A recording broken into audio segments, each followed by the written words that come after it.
सीमा हैदर का वो एक गुनाह, सीमा हैदर के लिए बना पनाह, पाकिस्तान क्यों नहीं भेजा गया?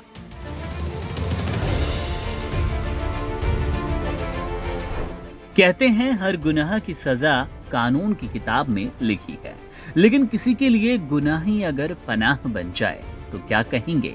सुनने में ये थोड़ा अजीब है और वास्तविकता से परे भी। लेकिन सीमा हैदर के मामले में ये बात पूरी तरह से सच होती नजर आई। जैसा कि आप जानते हैं कि सीमा हैदर अवैध तरीके से भारत आई। 2023 में भारत में आने के बाद वो सीमा हैदर सुर्खियों में बनी, वजह चाहे अलग अलग क्यों ना हो।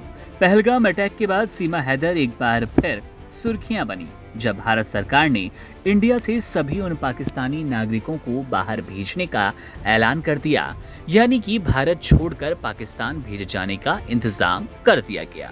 कईयों को भेजा भी जा चुका है, लेकिन सीमा हैदर का क्या?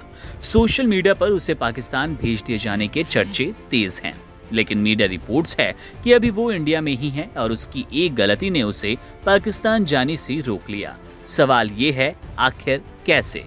ये तो सभी जानते हैं कि सीमा हैदर अवैध तरीके से भारत आई। पहलगाम हमले के बाद वो भारत में क्यों है? इसके लिए उनका यही गुनाह पनाह देने का काम कर गया, क्योंकि भारत सरकार के फैसले के मुताबिक इंडिया में वीजा पर रह रहे पाकिस्तानी नागरिकों को निकाले जाने का आदेश दिया गया, जिसकी डेडलाइन 29 अप्रैल थी।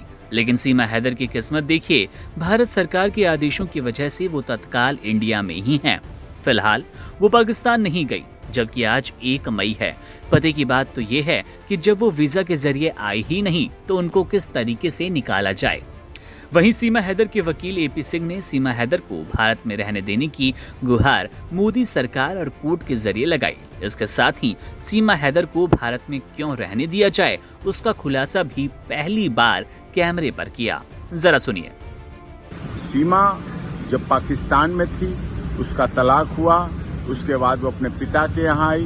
पिता की मौत के बाद सचिन से दोस्ती हुई। सचिन से दोस्ती के बाद उसने इस पाकिस्तान में रहते हुए सनातन धर्म ग्रहण किया। फिर नेपाल आई, नेपाल में सनातन धर्म के अनुसार विवाह किया।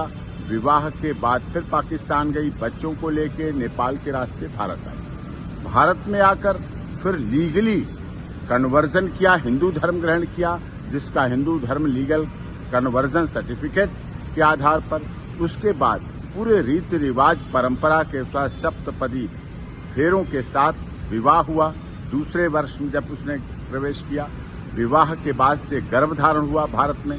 गर्भाधान के बाद बेटी का जन्म हुआ, जिसका सब देश की दुनिया की सहमति से भारती मीना नाम रखा गया। एलियस उसका घर में नाम रखा गया मीरा रह गई। अब इसके बाद सारी प्रक्रिया एटीएस लगातार पहले से अब में और कर रही। एटीएस जांच एजेंसी सारी कर रही है। 29 अप्रैल तक सीमा हैदर को पाकिस्तान नहीं भेजा गया तो उनके लिए ये खुशखबरी है, लेकिन इसका मतलब ये नहीं कि वो इस मामले में पूरी तरह से बरी हो चुकी हैं। ये राहत तात्कालिक भर ही जान पड़ती है, क्योंकि आखिर वो आई तो पाकिस्तान से हैं। सीमा हैदर का फैसला अब कोर्ट के जरिए होगा, ऐसा ही लगता नजर आ रहा है। आपको क्या लगता है, सीमा हैदर को पाकिस्तान भेज दिया जाना चाहिए या फिर उनके पति सचिन के साथ रहने दें? कमेंट सेक्शन में अपनी राय जरूर दें। Subscribe to One India and never miss an update.